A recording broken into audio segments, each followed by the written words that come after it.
I'd like to consider myself someone with high standards when it comes to films. While yes, I am very easily entertained by some really goofy movies, heck, my last video was about the live action Garfield movies and how much I enjoyed them, I tend to reserve the highest ratings for films I truly believe deserve it. At the end of the day, it is my opinion, and ultimately what matters is if I've overall enjoyed a film or not. But I like ranking and rating things if you couldn't tell. Films especially. My point is, if you go ahead and look at my Letterboxd, out of the nearly 600 films I've seen, only 18% of those I've given a rating of 4 stars and above. 4 stars being an 8 out of 10 movie in my eyes. I know a lot of people have like a custom rating system on Letterboxd, I just like to keep it simple personally. Most of the films I've watched end up getting a 6 out of 10, which I'd like to think is a good medium. If I've enjoyed a film but it's very surface level and doesn't absolutely wow me, chances are it's getting a 6 out of 10. I've had fun with it, but besides that, it's not going to be a film I think about often.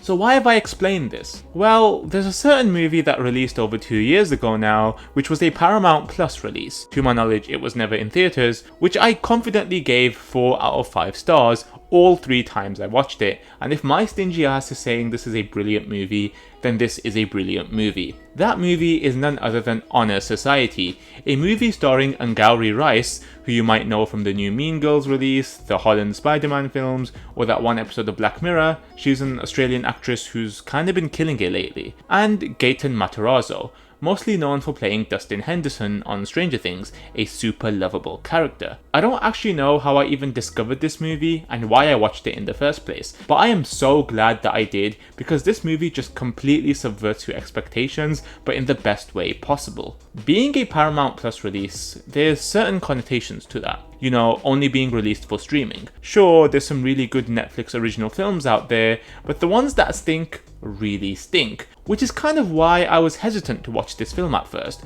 but I gave it a fair chance, and you know what? I think this film is super enjoyable and criminally underrated. So in this video, I'll be talking about why this film is so good and why I think it should get more love. And if you enjoy content like this, be sure to check out my channel. I try and do videos on films and ranking stuff as often as I can, and your support is really appreciated. Warning, there will be spoilers in this video, so my advice is to have watched Honor Society before tuning into this video, because I honestly think it's worth a watch and I don't want to have ruined the film for you. Anyway, without further ado,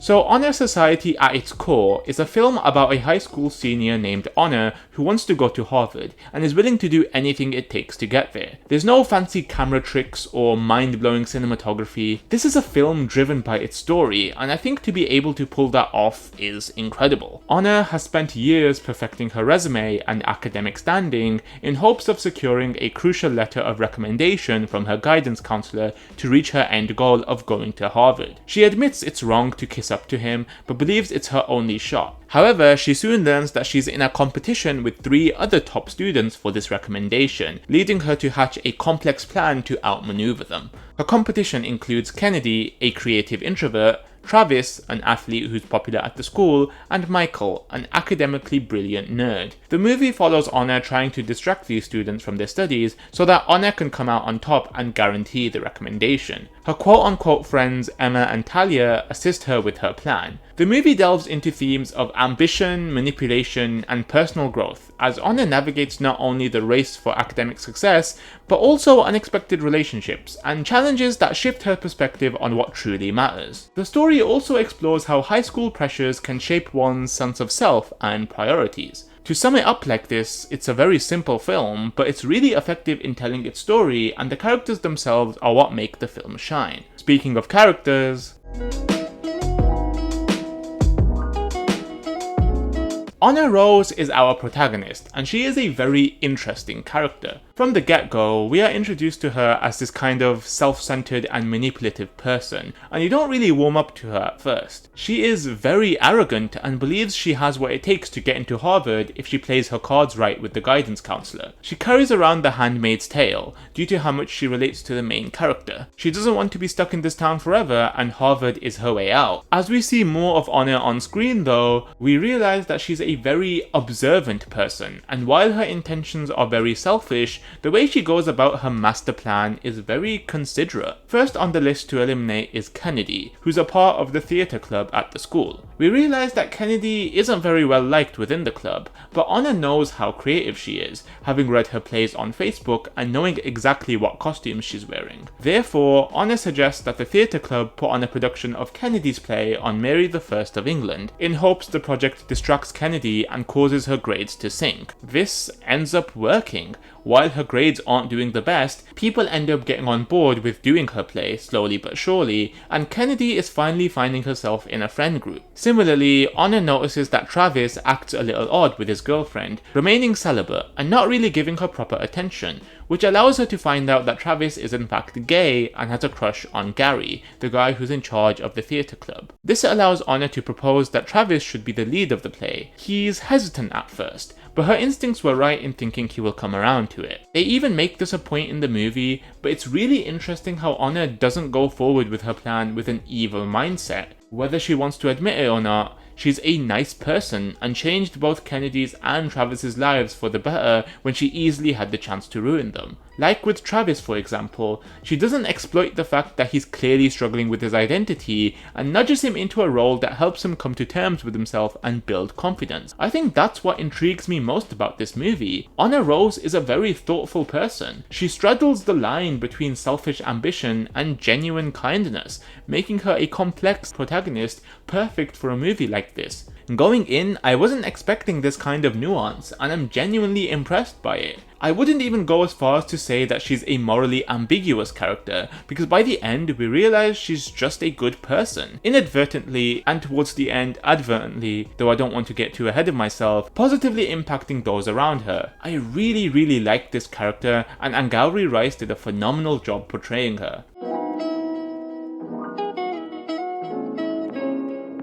I think this movie wouldn't be as strong as it is if it wasn't for the side characters, because I think they're all just as amazing as our protagonist. Kennedy Park is a character I feel like a lot of people can see themselves in, myself included. Having various ideas and interests but feeling too uncomfortable to share them with others, or living in your own world, or just being an introvert in general. These traits make her a very relatable and interesting character, and to see her be able to produce her own play, get recognition for her costumes and ideas, and actually finding friends is super enjoyable to watch, and you can't help but smile throughout the movie for her. When she thanks and hugs Honor for changing her life, it's such a sweet moment that also works as a turning point for Honor too. Travis Biggins, while he has it all as an athlete with a girlfriend, he isn't living a life true to himself, being closeted.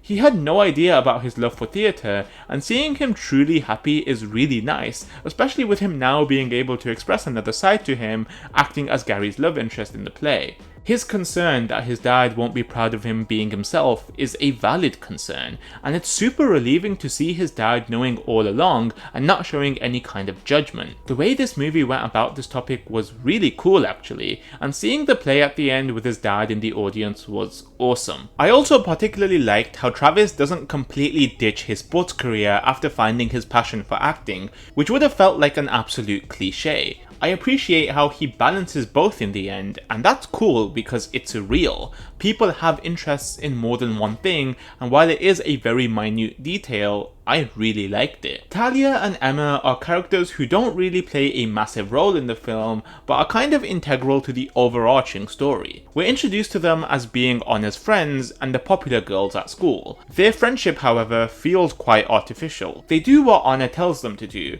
which includes prying into Travis's relationship with his girlfriend and finding out where Michael lives, and in the end, Honor has a really nice and heartfelt moment with them, appreciating how they've been there for her throughout high school, and honestly, it's a really sweet moment in the film where they're finally free to do whatever they want. Another side character I also really wanted to speak on is Christopher Mintz-Plass's character, the guidance counselor Mr. Calvin, who has a connection at Harvard, being Honor's ticket to go there. I think his inclusion is really important because he kind of works as both the foil and catalyst for the plot of this film. As a guidance counselor, Mr. Calvin is in a position of authority and holds the power to help students achieve their dreams. However, instead of genuinely supporting deserving students, he's portrayed as morally corrupt, using his influence for personal gain, obsessing over honor and implying inappropriate advances. This moral corruption directly contrasts with Honor's initial selfish and manipulative tendencies. Yet, while Honor is capable of manipulation,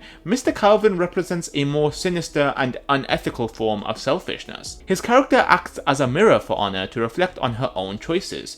Will she use people to get what she wants, like he does, or will she take a higher moral ground? Mr. Calvin is also crucial to Honor's character arc. His actions force her into a situation where she must make a significant moral decision, whether to exploit his inappropriate obsession with her to secure her Harvard recommendation, or to take a stand against it.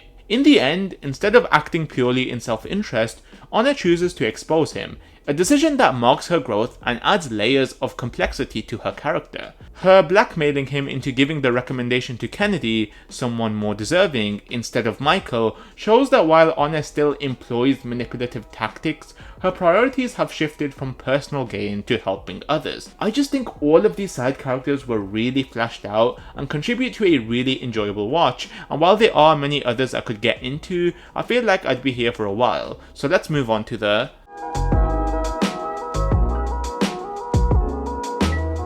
You may have noticed by now that I very strategically avoided talking about Michael in this video, and that's because I think the way the writers pulled this off was perfect, and felt it deserved its own segment. While Honor's plan for Kennedy and Travis was to get them to tap into their hidden talents that they otherwise wouldn't have pursued, her plan for Michael was a little different. Michael is a nerd, and a loser, and Honor's plan was simple. She would make him fold with her charm, believing that he's interested in her and bad at talking to girls. Honor makes herself his lab partner and accepts his requests to follow her on social media. She then asks him to come over to her house to study with her, where she insincerely flirts with him, but Michael pulls an Uno reverse card and charms her instead with his mutual interest in The Handmaid's Tale. Honor suggests that they study at Michael's house next time, but he's hesitant, making her suspicious. After following him home, she finds out Michael lives in foster care, and so Michael's need to go to Harvard starts to outweigh Honor's. Honor's attraction to Michael grows, and is further realized when Michael and her sneak into a fancy house after school. He appears really bold and charming, and after playing a song wonderfully on the piano, he kisses Honor. The night before the midterm test, which would really determine whether or not they'll get the recommendation, Honor is tempted to roofie Michael, showing her selfish side one last time, before ultimately deciding not to, and on the day of the test, she purposefully performs poorly to guarantee that Michael gets the recommendation and not her. Honor is happy with her new circle of friends, and so her desire to go to Harvard isn't as strong anymore, and she makes a statement by kissing Michael in front of everyone. After Calvin tries to make a serious advance to sexually proposition her for the Harvard recommendation, Honor refuses. One day, Michael texts her during lunch, saying that he's home alone as he felt like ditching, and so Honor goes to his house to hang with him, with them now officially dating. However, in an amazing plot twist, we find that Michael doesn't actually live in foster care, and in fact lives in the house that they had snuck into. He is very well off and 2 steps ahead of Honor, being even more manipulative than her. He reveals that he duped her the entire time from when they first started talking, planning to get Honor to fall in love with him so she would throw away her chances to give the Harvard recommendation to him. When I first watched this, you wouldn't believe the look on my face. For Michael, someone we were starting to really sympathize with and love, to turn out to be a terrible person felt genuinely deceiving, and I can't sit and pretend like I didn't get duped alongside Honor. Michael's true role is revealed in the plot twist. Up until this point, it seemed like Michael was being saved or helped by Honor,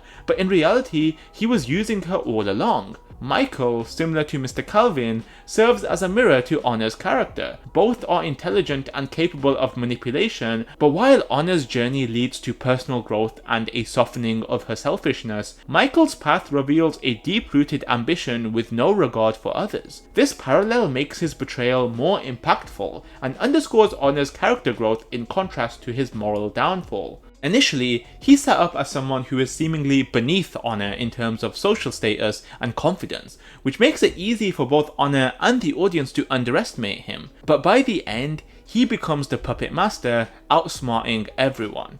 I think Gaten Matarazzo was absolutely perfect for this role. Most people are familiar with him from Stranger Things, and he's a fan favourite for a reason. A nerdy, witty, lovable kid who's relatable. Audiences naturally warm up to him because he often plays roles where he seems earnest and good-natured. When the twist happens and Michael reveals his true intentions, it feels more shocking because we've been primed to trust Matarazzo, and that's what makes this film hit so much harder. Within this story, Michael is a great villain, and I think the writers handled this climax perfectly.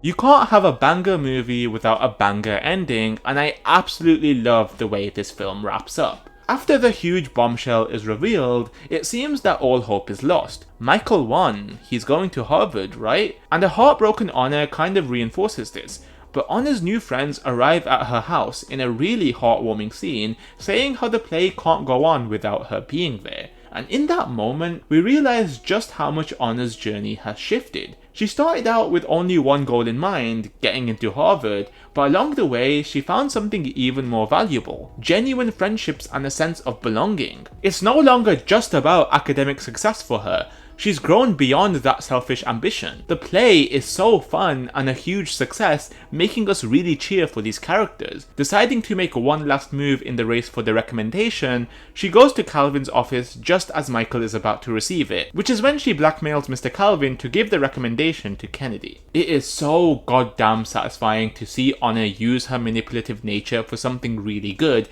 and it is so rewarding to see Michael lose. I also really appreciated how there wasn't some BS plot of Michael having a redemption arc and apologizing or anything silly like that. I like the way it just ends with him being a twisted character. It's really fun to see how manipulation and being self-centered can bring out such different sides to people, as shown through both Honor and Michael. In the end, it seems that Honor is just going to enjoy the rest of her senior year, appreciative and joyous of her life. And that is how this unexpected banger of a film ends.